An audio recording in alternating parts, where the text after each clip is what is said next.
Baakiyalakshmi சீரியலோட upcoming episode எப்படி இருக்க போகுதுன்னு பார்க்கலாம் வாங்க. பாக்கியாவுக்கு கொஞ்சம் கூட விருப்பமே இல்லாம ஈஸ்வரி கோபிய வீட்டுக்கு கூட்டிட்டு வந்துடுறாங்க. ஈஸ்வரிக்கும் இங்க பாக்கியாவுக்கும் சண்டை வந்து பாக்கியா வெளியே வந்து நிக்கிறாங்க. இன்னொரு பக்கம் இங்க வீட்டுக்கு வந்த ராதிகாவை பார்த்த கமலாவோ, மாப்பிள்ளை எங்கடி நீ மட்டும் தனியா வந்திருக்க, ஹாஸ்பிட்டல்ல இருந்து டிஸ்சார்ஜ் ஆகி நேரம் அவங்க வீட்டுக்கே போயிட்டாரு. என்னடி சொல்ற ராதிகா? ஆமா, உடம்பு சரியானதும் அவர் உங்க வீட்டுக்கு வருவாருன்னு பாக்கியா சொல்றாங்க.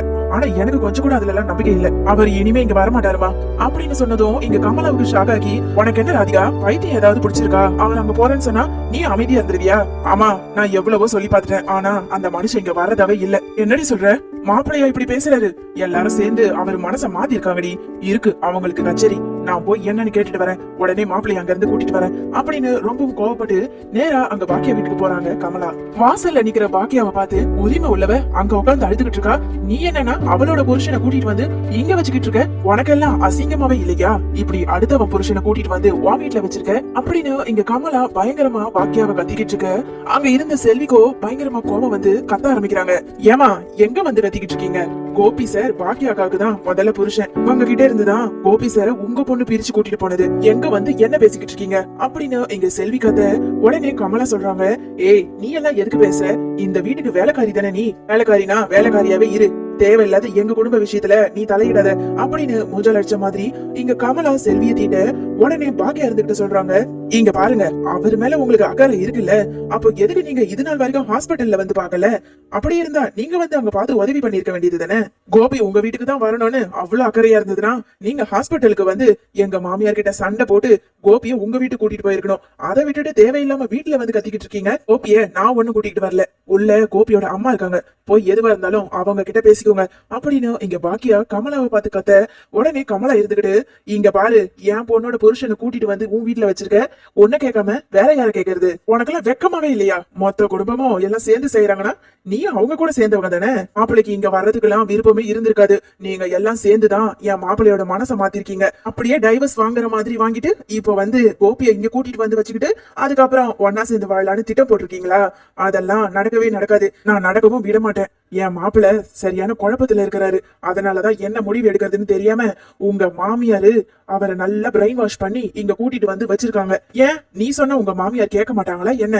நீ அவங்க கூட சேர்ந்துதான் கோபி மாப்பிள்ளையை தான் சாக்குன்னு உன் கூட கூட்டிட்டு வந்து வச்சிருக்க.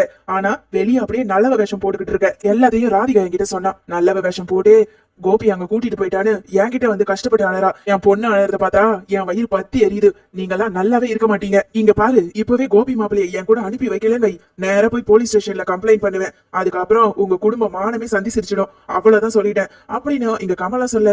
பாக்கியா இருந்துகிட்டு சொல்றாங்க, இப்பவே போங்க, போய் போலீஸ் ஸ்டேஷன்ல கம்ப்ளைண்ட் கொடுங்க, எங்களுக்கு எந்த பயமும் கிடையாது. அவர் மேல ஆல்ரெடி நான் கேஸ் கொடுத்திருக்கேன், கண்டிப்பா அதை நான் வாபஸ் வாங்கவும் மாட்டேன். அப்புறம் என்ன கேட்டீங்க? அடுத்தவன் புருஷனை கூட்டிட்டு வந்திருக்கனா?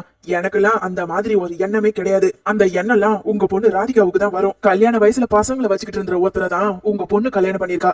கல்யாணம் பண்ணா அவங்களோட குடும்பம் என்ன ஆகுன்னு கொஞ்சம் கூட மனசாட்சியே இல்லாம யோசிக்காம உன் பொண்ணு அவரை கல்யாணம் பண்ணிருக்கா. என்ன வந்து சொல்லிக்கிட்டு இருக்கீங்க அடுத்தவன் புருஷனை அபகரிச்சுட்டு வந்தேன்னு? எனக்கெல்லாம் அந்த எண்ணம் கிடையாது. அப்புறம் அவர் என் புருஷனும் கிடையாது, ஏன்னா நான் எப்பவோ டைவர்ஸ் பண்ணிட்டேன். அந்த மனுஷனுக்கெல்லாம் இனி என் கூட வாழ்க்கையே கிடையாது, எனக்கு வாழ்க்கைன்றதே கிடையாது. உள்ள போய் கோபியோட அம்மா கிட்ட சண்டை போட்டு உங்க விருப்பம் போல கோபிய உங்க வீட்டுக்கே அழைச்சிட்டு போங்க, நான் எந்த தடங்களும் பண்ண மாட்டேன் அப்படின்னு இங்க பாக்கியாவும் பதிலுக்கு பதிலடி கொடுக்கறாங்க. இன்னொரு பக்கம் இங்க பாக்கியா கத்திக்கிட்டு இருக்க சத்தத்தை கேட்டு உள்ள இருந்து ஈஸ்வரி வெளியே ஓடி வராங்க. ஏய் பாக்கியா, என்ன சத்தம் போட்டுக்கிட்டு இருக்க? என் பையனே இப்பதான் கண்ணை சந்து தூங்கிட்டு இருக்கான், உனக்கு எத்தனை தடவை தான் சொல்றது பாக்கியா? அவனே ஆபரேஷன் பண்ணிக்கிட்டு வந்து ரெஸ்ட் எடுக்கலாம் வந்திருக்கான், நீ என்னன்னா இப்படி கத்தி பேசிக்கிட்டு இருக்க? யார்கிட்ட கத்தி பேசிக்கிட்டு இருக்க அப்படின்னு இங்க வந்து கமலாவை பாக்க. ஓ, இவதான் இங்க வந்திருக்காளா? ஆமா, இவ எதுக்கு இங்க வந்து கத்திக்கிட்டு இருக்கா? துரத்தி விட வேண்டியது தானே அப்படின்னு பாக்கியாவை பார்த்து கேட்க. அத்தை, இதுக்குதான் சொன்னேன், இவங்கள மாதிரி ஆளுங்க வந்து கத்துவாங்கன்னுதான் அந்த ஆளை கூட்டிட்டு வராதீங்கன்னு எவ்வளவு தலைப்பாடா அடிச்சுக்கிட்டேன். ஆனா என் பேச்செல்லாம் கேட்காம நீங்க அந்த ஆளை கூட்டிட்டு வந்து வச்சிருக்கீங்க. இப்போ பாருங்க, வீட்டு வாசல் தேடி கண்டவங்க எல்லாம் வந்து கத்த ஆரம்பிச்சிட்டாங்க. இப்படி பாக்கியா பேசுனதும் இங்க கமலாவுக்கு கோபம் வந்து, என்ன பாக்கியா கண்டவங்க அது இதுன்னு பேசுற? நான் என்ன கண்டவங்களா? வாய அடக்கி பேசு அப்படின்னு சொல்ல இங்க ஈஸ்வரி இருந்துகிட்டு, என்ன அவ சொன்னதுல என்ன தப்பு? இப்போ எதுக்கு நீ வந்த? என் புள்ளைய கூட்டிட்டு போணுமா? கூட்டிட்டு போய் உன் வீட்டுல வச்சு சாப்பாடு போடாம அவனை சாகடிக்கணும். ஏற்கனவே உன் பொண்ணை கல்யாணம் பண்ணிதான் என் பையன் இந்த நிலைமையில வந்து இருக்கிறான். மறுபடியும் என் பையனை உன் வீட்டுக்கு அனுப்பி கடைசியில என் புள்ளைய பொணமா கூட்டிட்டு வரணும்னு எனக்கு ஒண்ணும் தலையெழுத்து கிடையாது அப்படின்னு இங்க மாறி மாறி சண்டை போட்டுக்கிட்டு இருக்க.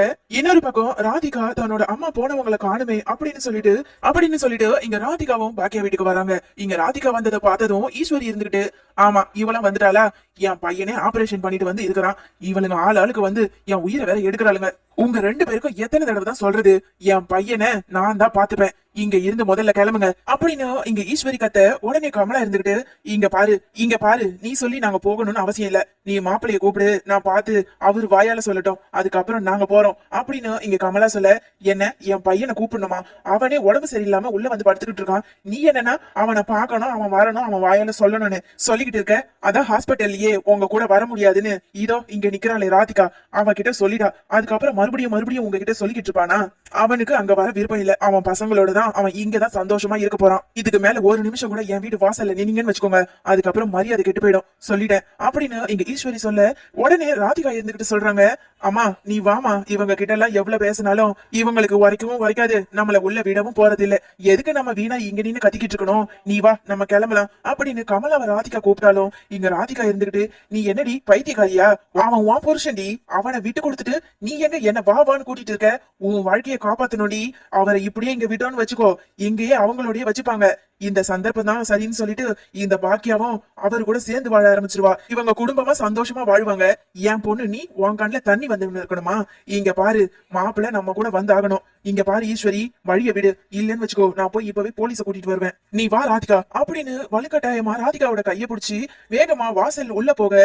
உடனே வழியில நின்னுகிட்டு இருந்த பாக்கியாவோ, இங்க பாருங்க என்னை தாண்டி என் பிள்ளைய யாராலும் பார்க்க முடியாது, நான் பார்க்கவும் விட மாட்டேன், ஒழுங்கு மரியாதையா வெளியே போயிடு அப்படின்னு சொல்லி இங்க ராதிகாவை பிடிச்சி தள்ளி விடுறாங்க ஈஸ்வரி ராதிகாவை பிடிச்சி வெளியே தள்ளி விடுறத பார்த்ததும் இங்க இருந்த கமலா, பாக்கியா, எழில் எல்லாருக்கும் கோபம் வருது. பாட்டி நீங்க என்ன தெரிஞ்சுதான் பண்றீங்களா, அவங்களோட புருஷனை அவங்க பார்க்க வந்திருக்காங்க, இதுல நீங்க தடுக்கிறதுக்கு உங்களுக்கு எந்த ரைட்ஸும் கிடையாது அப்படின்னு இங்க எழில் சொல்ல. பாக்கியா சொல்றாங்க, எழிலா இவங்களுக்கு எத்தனை தடவை சொன்னாலும் இவங்க கேட்கவே மாட்டாங்கடா, என்னோட புள்ள 1000 தப்பு பண்ணாலும் எந்த தப்பும் பண்ணாத மாதிரி உள்ள கூட்டிட்டு வந்து வச்சிருக்காங்க பாரு, இவங்க வாயால தான் சொன்னாங்க என் பையன் தலை முடிக்கிட்டேன் அப்படின்னு, கடைசியில இப்ப கோபிதான் முக்கியம்னு சொல்லிட்டு உள்ள கூட்டிட்டு வந்து வச்சிருக்காங்க. ச்சே இவங்களால மட்டும் எப்படிதான் இப்படி இருக்க முடியுதுன்னே தெரியல அப்படின்னு இங்க பாக்கியா சொல்ல. உடனே கமலா இருந்துகிட்டு, என்ன ஈஸ்வரி என் பொண்ணைவே நீ கழுத பிடிச்சி வெளியே தள்ளிட்டியா அப்படின்னு இங்க கத்திக்கிட்டு இருக்க. உடனே சத்தம் கேட்டு மெதுவா கோபியும் வெளியே வராரு. என்னமா இங்க ஒரே சத்தமா இருக்கு அப்படின்னு கேட்டுக்கிட்டே வெளியே வர. கோபி அதெல்லாம் ஒண்ணும் இல்ல, நீ எதுக்கு வெளியே வந்த, நீ போய் படுத்து ரெஸ்ட் எடு தூங்கு போ அப்படின்னு ஈஸ்வரி சொல்ல. இல்லம்மா ஏதோ சத்தமா இருக்கு, என்ன ராதிகா என்ன விஷயம் அப்படின்னு கேட்க. இங்க கமலா இருந்துகிட்டு, என்ன மாப்பிள்ள நீங்க பண்றது கொஞ்சம் கூட சரியில்லை, நம்ம வீடு இருக்கும்போது எதுக்கு நீங்க இங்க வந்து இருக்கணும், நீங்க வாங்க நம்ம வீட்டுக்கு போலாம் அப்படின்னு இங்க கமலா கோபியை கூப்பிட. உடனே கோபி இருந்துகிட்டு, அத்தை எங்க அம்மா கொஞ்சம் ஆசைப்படுறாங்க, அது மட்டும் இல்ல என் பசங்களும் நான் இங்க இருக்கணும்னு ஆசைப்படுறாங்க, நான் ஒண்ணு நிரந்தரமா இங்க இருக்க போறது இல்ல, கொஞ்ச நாள் தான், உடம்பு சரியானதுக்கு அப்புறம் நான் உங்க வீட்டுக்கே வந்துடுறேன், இப்போ எந்த சண்டையும் போடாம இங்க இருந்து கிளம்புங்க அப்படின்னு கோபி சொல்ல. உடனே ராதிகா சொல்றாங்க, பாத்தியாமா அவர் இங்கதான் இருக்கணும்னு ஆசைப்படுறாராம், என்ன மாப்பிள்ள சொல்றீங்க, என் பொண்ணு கூட தான் உங்களை பாத்துக்கணும்னு ஆசைப்படுறா, ஏன் நாங்களாம் உங்களை நல்லபடியா பாத்துக்க மாட்டோமா, இதோ உங்க அம்மா நிக்கிறாங்களே ஈஸ்வரி இவங்களும் தான் சொல்றாங்க, என்னமோ எங்க வீட்டுக்கு வந்தா உங்க உயிரே போயிடும், உங்களை நாங்க பாத்துக்க மாட்டோம், நல்ல சாப்பாடு போட மாட்டோம் அப்படி இப்படின்னு சொல்றாங்க. ஏன் இத்தனை வருஷம் எங்க கூட தானே இருந்தீங்க, ஏன் உங்களுக்கு நாங்க நல்ல சாப்பாடு போட்டதே கிடையாதா, நல்லா உங்க அம்மாவை பார்த்து சொல்லுங்க அப்படின்னு சொல்ல. அத இங்க பாருங்க தேவையில்லாத பிரச்சனை எல்லாம் வேண்டாம், நான் சொன்னதுதான், என் பசங்க ஆசைப்படுறாங்க எங்க அம்மா ஆசைப்படுறாங்க, கொஞ்ச நாளைக்கு இருந்துட்டு நான் வரேன். என்ன மாப்பிள்ள சொன்னதையே சொல்லிக்கிட்டு இருக்கீங்க, இவங்க எல்லாம் சேர்ந்து உங்க மனசை மாத்திட்டாங்களா, அம்மா நான் தான் சொன்னல அவர் மாறிட்டாருமா, அவரு என்னையும் மயூரியும் மறந்துட்டாரு, என்ன கல்யாணம் பண்ணது கூட இந்த பாக்கியாவை வெறுப்பேற்றதுக்காக தான் இருக்கும், ஏன்னா என்ன கல்யாணம் பண்ணி எங்கம்மா இருந்தாலும் சந்தோஷமா இருந்தாரு, எப்ப பாரு அவங்க குடும்பம் அவங்க பிரச்சனை அவங்க பசங்க இத பத்தி மட்டும் தான் பேசிக்கிட்டு இருப்பாரு, அவங்க பிரச்சனைய பத்தி பேசி பேசிதான் இந்த நிலைமையில வந்து இவர் இருக்காரு. இப்போ கூட பாருங்க அவங்க அம்மா என்ன கழுத்தை பிடிச்சி வெளியே தள்ளுறாங்க, ஏன் எதுக்குன்னு அவங்க அம்மா ஒரு வார்த்தை கேட்கல அப்படின்னு இங்க ராதிகா சொன்னதும் உடனே கோபி இருந்துகிட்டு சொல்றாரு, என்ன ராதிகா பேசிக்கிட்டு இருக்க, நீ வந்து இங்க வாசல் ஏறி கத்திக்கிட்டு இருக்க, அதனாலதான் அம்மா எதனா கோவப்பட்டிருப்பாங்க, அவங்க பெரியவங்க நீ தான் பொறுத்து போனோம் அப்படின்னு கொஞ்சம் கூட இறக்கமே இல்லாம இங்க கோபியும் பேசிக்கிட்டு இருக்காரு.